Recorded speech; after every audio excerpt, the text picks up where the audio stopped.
Selamat datang di podcast Ruang Lektor. Saya Lektor Amatir. Semoga tersampaikan dan selamat mendengarkan.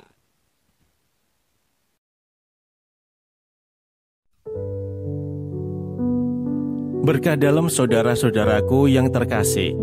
Minggu ini bacaan kedua dari surat Rasul Paulus kepada jemaat di Kolose, bab 3 ayat 1-5 dan ayat 9-11. Surat Kolose termasuk dalam kelompok surat penjara yang ditulis Rasul Paulus saat ia sedang berada dalam tahanan. Ia menulis kepada jemaat di Kolose, kota kecil di wilayah Frigia, yang saat itu mulai dipengaruhi oleh ajaran sinkretis yang mencampur iman Kristen dengan filsafat dan praktek-praktek mistik Yahudi. Paulus menegaskan bahwa Kristus adalah pusat segala sesuatu, dan hanya dalam Kristuslah umat memperoleh keselamatan dan kehidupan baru. Surat ini termasuk tulisan nasihat spiritual, tidak dibacakan seperti puisi atau pidato formal, melainkan sebagai seruan pastoral, penuh kehangatan dan kekuatan kepada jemaat yang dikasihinya. Dalam perikop hari Minggu ini, Paulus mengajak jemaat untuk menghidupi realitas kebangkitan Kristus secara nyata dalam hidup sehari-hari. Seruan ini diawali dengan pernyataan identitas. Kamu telah dibangkitkan bersama Kristus. Maka logikanya, cara hidupmu juga harus mencerminkan kenyataan itu. Fokus hidup seorang Kristen bukan lagi hal-hal duniawi yang menyesatkan, tetapi perkara surgawi yang memuliakan Allah. Paulus memakai dua gambaran kontras: manusia lama yang hidup dalam hawa nafsu, dusta, dan kemarahan, serta manusia baru yang diperbaharui menurut gambar penciptanya, yaitu Kristus sendiri. Paulus juga menyampaikan pesan revolusioner yang mendobrak batasan-batasan sosial saat itu.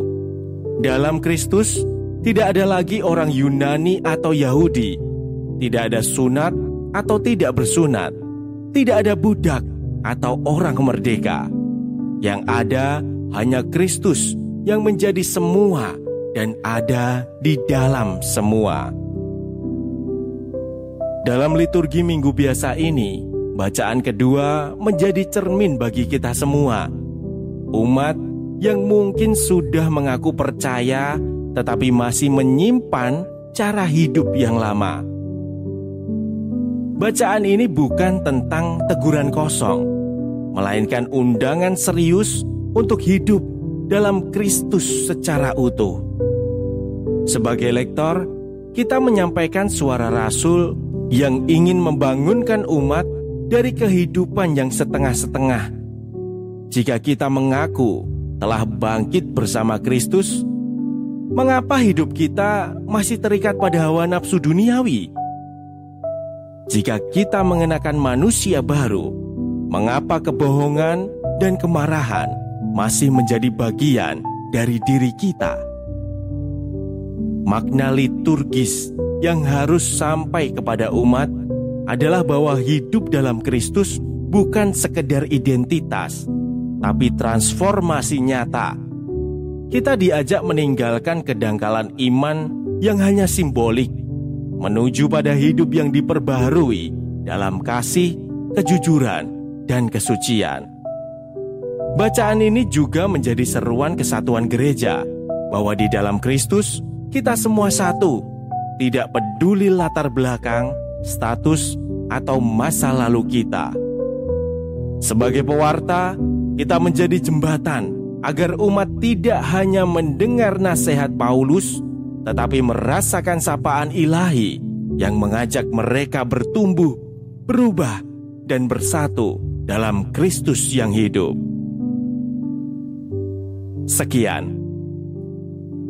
Jangan berharap umat mengerti jika kita sendiri belum memahami isi sabda yang hendak dibagi.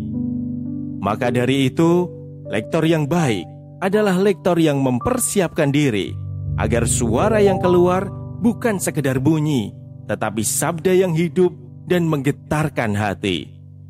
Lewat suara kita yang sederhana, buat sabdanya menyentuh jiwa. Semoga tersampaikan berkah dalam.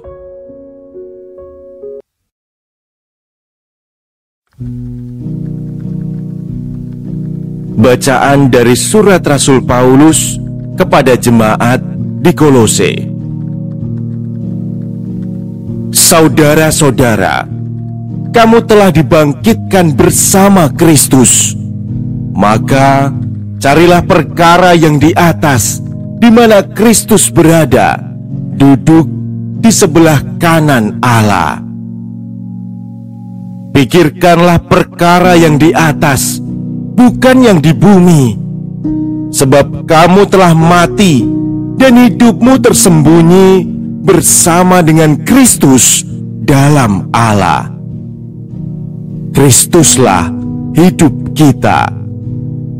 Apabila Dia menyatakan diri kelak, kamu pun akan menyatakan diri bersama dengan Dia dalam kemuliaan. Karena itu, matikanlah dalam dirimu segala yang duniawi, yaitu percabulan, kenajisan, hawa nafsu, nafsu jahat, dan juga keserakahan yang sama dengan penyembahan berhala.